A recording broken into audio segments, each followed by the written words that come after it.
everyone, welcome to School of Scarlet. I'm so happy to have you here today. Today we're going to be talking about consciousness, and I'm going to be talking about consciousness from some viewer questions that I've received. So I'm going to be doing a complete kind of explanation about consciousness after you have a glimpse or non-duality. So consciousness, the way we know it, is psychology. Basically, most of the consciousness that most people talk about and describe on YouTube, in university, anywhere else, is based on the works of Carl Jung and Sigmund Freud and founding fathers and things in psychology. Now, I went to school for psychology. I have a degree in psychology. I spent many years following psychology even after I graduated from university. So I have a great understanding of the unconscious and conscious mind. But I won't be discussing that in this video because we're going to be starting from the standpoint of non-duality. So if you followed my channel, you know that I had a non-dual realization, meaning that something shifted within my consciousness. So I'm going to be describing that to you here. And I'm going to be describing to you the different types of consciousness. And it's not anything different, but it seems to transform just like you see it transforming within the lower consciousness, or what I call the traditional consciousness that we know of, based in psychology, known around Sigmund Freud and Carl Jung. The works around that sort of consciousness is a bit different, and it seems to evolve if we really look into it. So if you're not sure what I'm talking about, look into the psychology of consciousness regarding psychology, what we know about. So the pseudoscience of psychology explains all of this, and you can find many YouTube videos about this.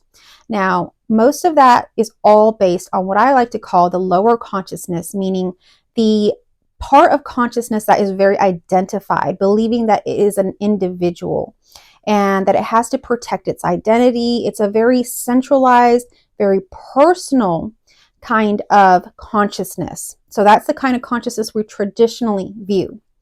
That sort of consciousness, to me, whether you're thinking of it as unconscious or conscious, it's still within a very personal realm, meaning you're identified.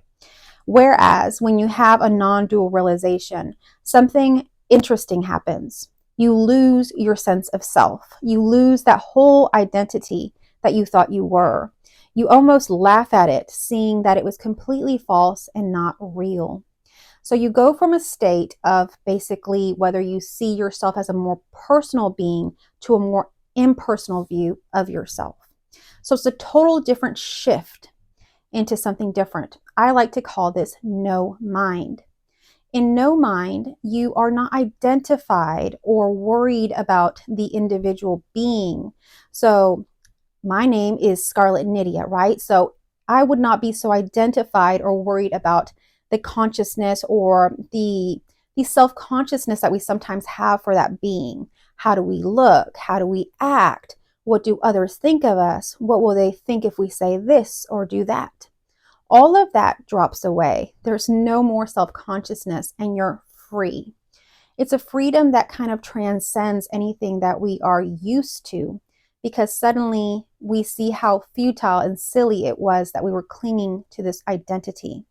So it's a very dramatic shift, but at the same time, it's subtle because you still go back to being yourself at the end of the day. See, there never really was an identified self within your being, and there isn't now. But that's sort of a realization, an awakening, an insight that we awaken to when the time is right for each being. So the type of consciousness that I'm talking about now is no mind. If you go back into some of my earlier videos, when I first had my non-dual realization, you will kind of see a different level of energy, a different level of being. It was more grounded in just being, okay? There's a bit of a transformation, and you're pretty lucky to come onto my channel if you're here, because you get to see the progression of this, because I have not deleted any of my videos. You will see the progression of what I'm talking about within consciousness within my videos. If you watch my older videos up until now, you will see a definite change in the level of consciousness that has evolved, and you'll be able to match it to what I'm talking about here.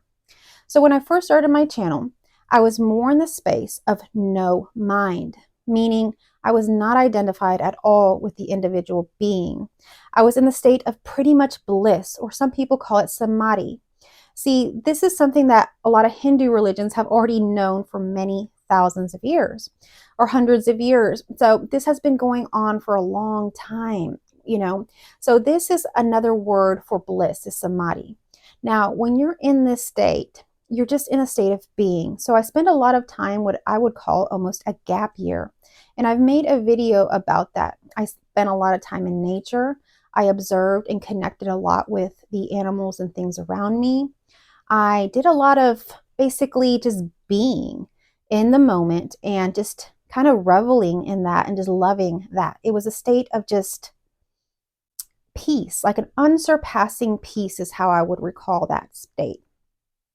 I'm going to share another part of that no mind state. In that no mind state, you lose basically a lot of your drive, a lot of your will to want to achieve anything, because who are you going to achieve it for? It seems to be that in that state, when you first lose your sense of self, the state of just being is a lot stronger. Why?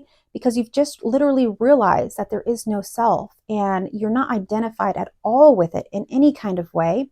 So you have no reason to protect it, no reason to fight for it, to reach goals for it, to do anything for it. So at that time, I didn't even work. I didn't make a lot of money, but the universe did support me in all of that. Because you see, you're always supported. And when you have the realization of no mind, you realize that everything here is always taken care of. Everything. The birds every day go and eat. They have food. All the plants, everything is taken care of, okay? And when we have that level of consciousness, we are taken care of in the same ways.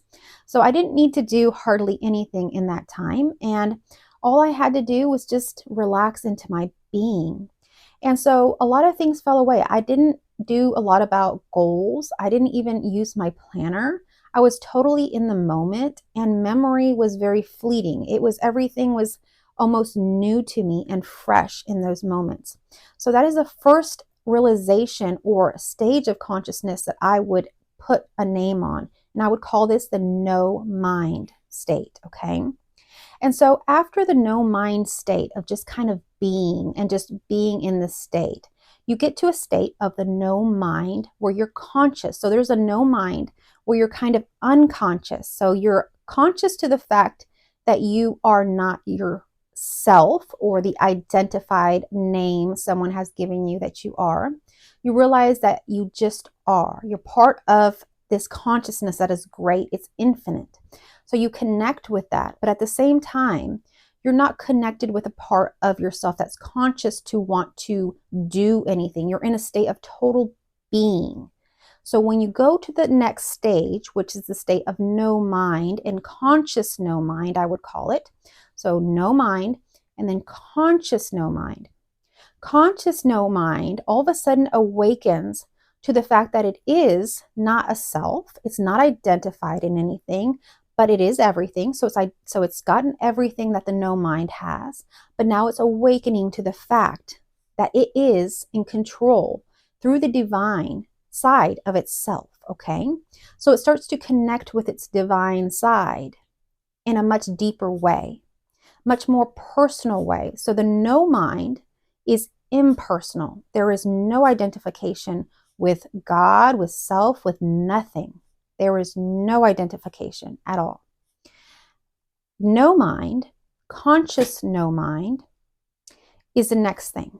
Okay, right? So we talked about that right here. That is the same stage, but now we are conscious that we are in connection with the divine.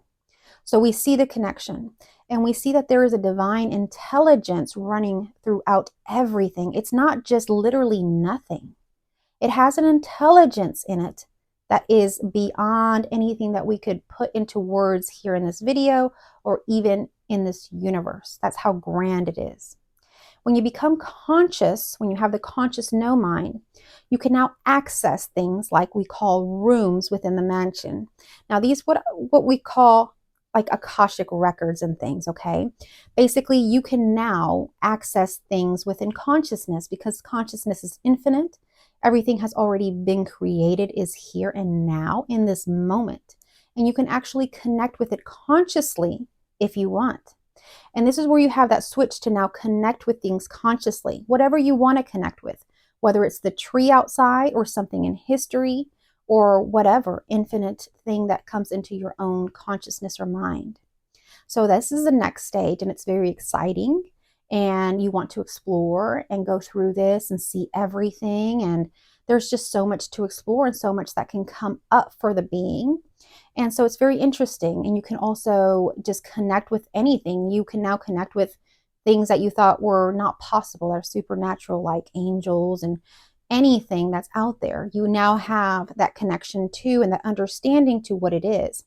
And you have no fear of it because you still have the understanding that everything is one, everything is nothing, and everything at once. So it's not like you see, let's say if it were an alien or something, and you get super scared. You see that as your own consciousness, as it bringing a message to you, as it showing you something, or as it just playing with you as a play of life does. So it's not anything like it was before. Now, with the lower consciousness that we see with psychology, like with Sigmund Freud and Carl Jung, and what we see in the world just playing out in our reality, that is not the same thing. It's very, very different. Okay, because the lower consciousness is not open to that level. It's basically an expanding of your consciousness to more and more and more, to more that you can hold. Okay, so we have the no mind, which is what you have when you have a non-dual realization. You realize you are not an identified self, okay? But you're really not connected with anything. It's impersonal, totally impersonal, okay? And then we have the conscious no mind, where now it is the same thing. We are not identified as a self in any kind of way. The only time you're identified as a self is in the lower consciousness, which is what we see playing out in most of society. Okay, so the conscious no mind now is more personal, but not for the self, for the divine. It connects with an intelligence, whether you want to call that divine, God, source, energy, whatever, love. You can name it whatever you want, okay? Whatever that is, you see there's a connection. There's something running through this thing, and you identify that, okay? You identify that intelligence, and at the same time, you identify that you're not totally conscious. So you take a step back in a way, because when you have no mind, you think that you've arrived. And that's why so many non-duality teachers and people think that they have arrived when they get to that space.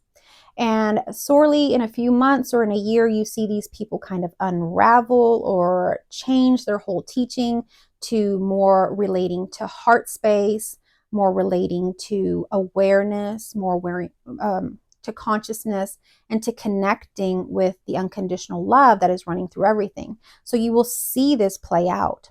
There are some stubborn people that will continue to stay in the stage of no mind.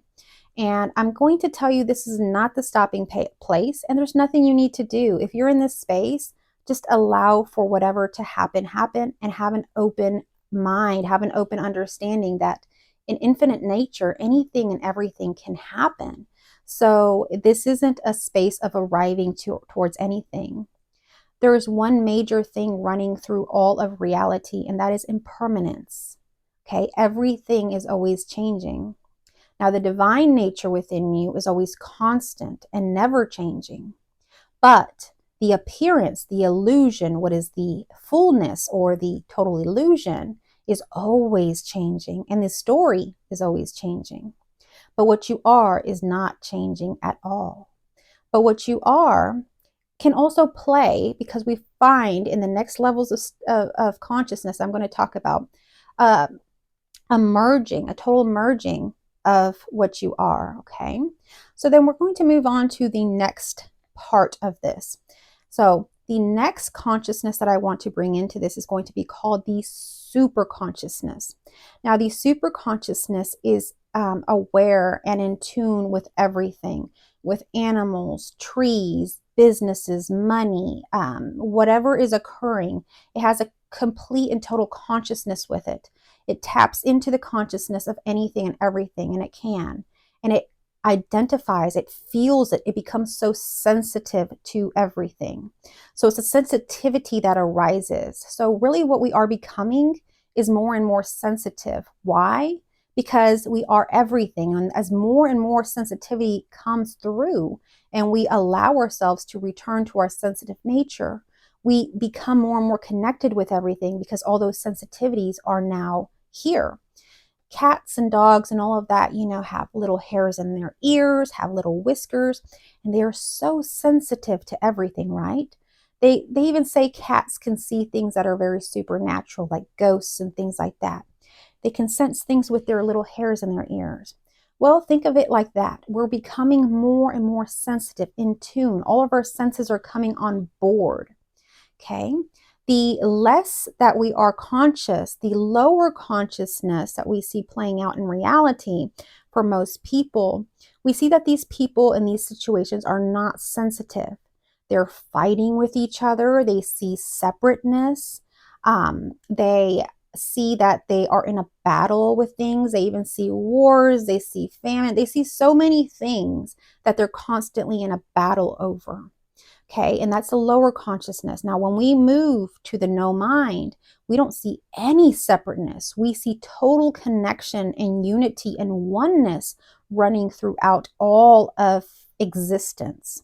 So we don't ever see anything that we're going to fight with. And if we do, it's just that we're respecting ourselves and setting the boundaries in place where we hadn't had them before. And in no time, all of that will switch back in to total peace, unsurpassing peace and unity within you. And so that is what the difference is. The lower consciousness is totally identified in being a self and protecting its image and fighting for itself and seeing everything as separate. That's why we see so much division in our world. We see division within politics. We see division within religions. We see division within sexuality, within so many things, because the lower level of consciousness is playing out for us to see.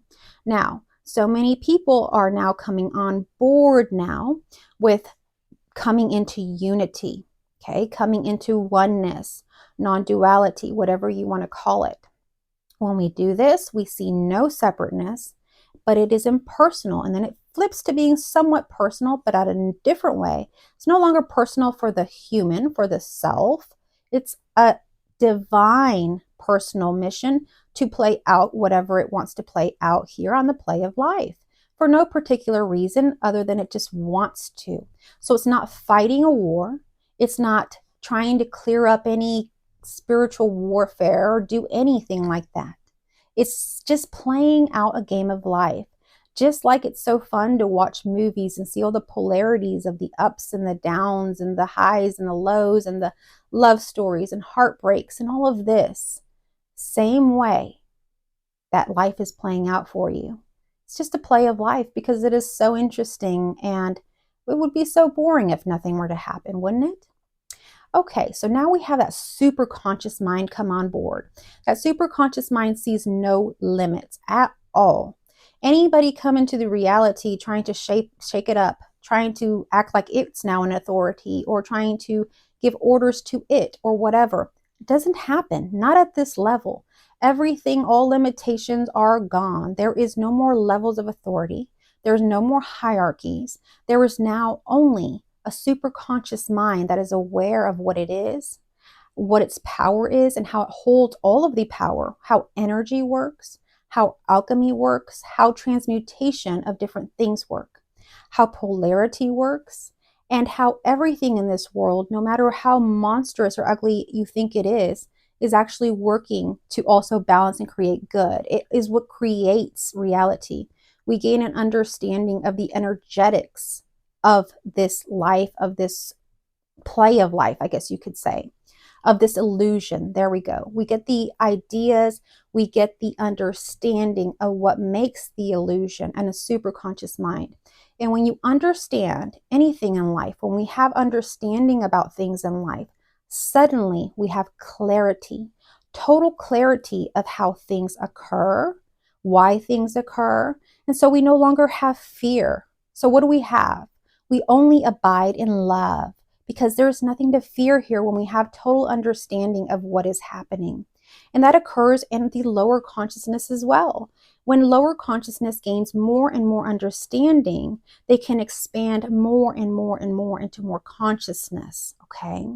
And so everything is playing out this way. It doesn't matter where you're at, what you're experiencing in your mind, everything is perfect as it's happening.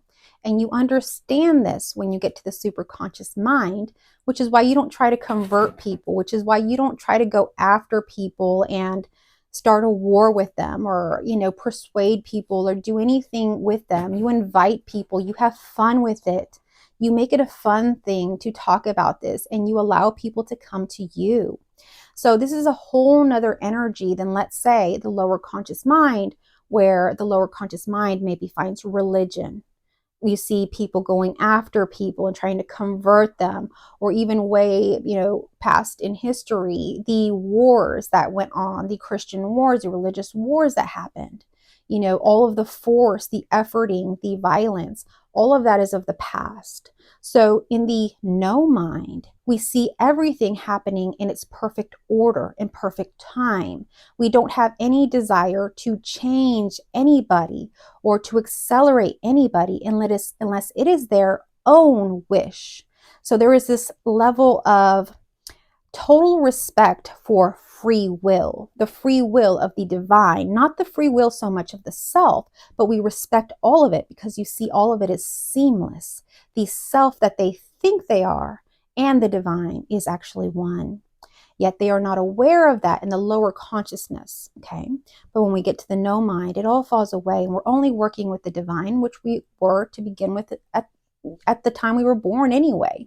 We just didn't have that understanding, or we had a lot of things added on to us, our names, our preferences, all of these things we naturally took on through our psychology. And so all of that is explained through psychology. Okay, so what happens after the superconscious mind? After the superconscious mind, I would call it a universal, cosmic, or just infinite consciousness. And the infinite consciousness expands to all, realizing that there are no limits here, okay? And nothing is to be feared, okay? So that all comes on board, just like the last stage. Every stage adds.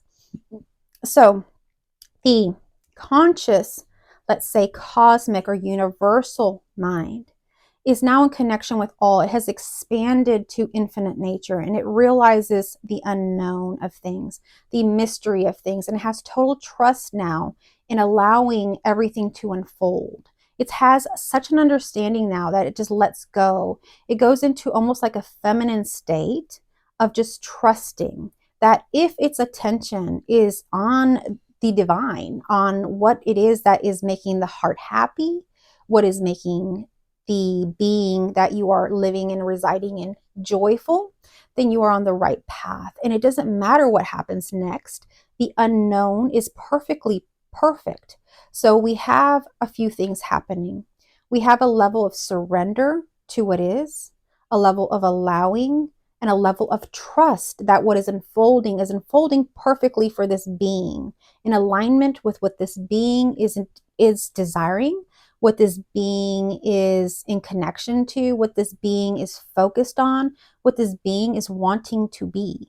So in just the focus, we can surrender and just allow life to kind of flow us through it. And so it's amazing. And we are in connection with all, knowing that everything that is occurring is really occurring. Now, this is the last and almost, what I would call, I wouldn't say final, because like I say, we always want to keep an open mind, but where I'm at now that has expanded is a consciousness where you realize the capital M mind. The capital M mind is basically everything is really occurring within that mind. So everything that you're seeing is actually a projection within that capital M mind of the divine. And when we align or we have focus on things, whatever it happens to be, those things are projected and occur in our reality. So now we know how to play the game of life. Now we know how to be that director of life. Now we know how to be that movie maker. Basically, we can create any movie we want in our reality based on our focus, okay? So we have that kind of consciousness now come on board where we realize that it's not just the self, the human, the divine, any of this. It's all seamlessly one and nothing at once. Okay. And in doing so, you really recognize that this is just a play. This is just a play, like as if you had created a video game and now you are just playing it how you want. You have a total understanding. It's like, when you play a video game and you're beating every level, you're unlocking the next level. That's what I'm talking about with the consciousness. Although we're not unlocking this isn't an accomplishment. So just please be happy and grateful wherever you happen to be. And then the next stage unfolds naturally. But when we resist or we think that there's something we need to obtain, that's where we get stuck. So just allow. This conversation was to explain and answer a question for a viewer. So I don't want you to think, oh, I need to get to that stage. No, wherever you're at is perfectly fine. And I urge you to enjoy this because even now, where I see my consciousness has expanded, I can still have memory, of course, of my earlier years. And they were beautiful times, even though I was sorely mistaken and doing all kinds of silly things. Um, I cherish that. And I am so happy for those times. And now, even currently where I'm at now, even if things slow down for me or go faster, whatever happens, I I take joy in that. I allow that to happen. And then the next thing unfolds and the next thing unfolds and the next thing unfolds. It's just a play of life that's happening, okay? But the more we understand and the more we allow, what ends up happening is like a video game. It's like the next level of consciousness, like I just explained, the different levels seem to unlock themselves, seem to now become available to us, seem to now awaken for us, okay? So that's what's happening. And then, just like a video game, when you've beat the whole game, have you guys ever beat a whole video game? I think I remember playing like different video games, even like things like Donkey Kong and things. But when you win the last level, you get past the last level. I remember this one game on Nintendo NES. It was Aladdin. Well, you guys know the story of Aladdin. So as we get to the story at the very end, and you go through that hero's journey and you fight Jafar and all of that stuff. All of that stuff is happening in the game, and you unlock all these levels. When you get the treasure, what happens in that game? Now you can go back and you can play any level freely without anybody attacking you, without any consequences, without the actual character dying or moving away or anything. You actually don't even have lives anymore. You become immortal in the game. You get to go back and play any level however you want. Well, that is exactly how this level of consciousness unfolds. So I hope that this video was helpful to you and that it gave you or shed a little bit of light on what consciousness is, especially if you've been watching my videos, especially some of the viewers that had sent in different questions, who have had glimpses, who have had non-dual awakenings, or who have been observing non-dual teachers going through their own progressions. So again, I hope this video was helpful. I love you all. Thank you so much for watching. Give me a like, share this video. Thank you.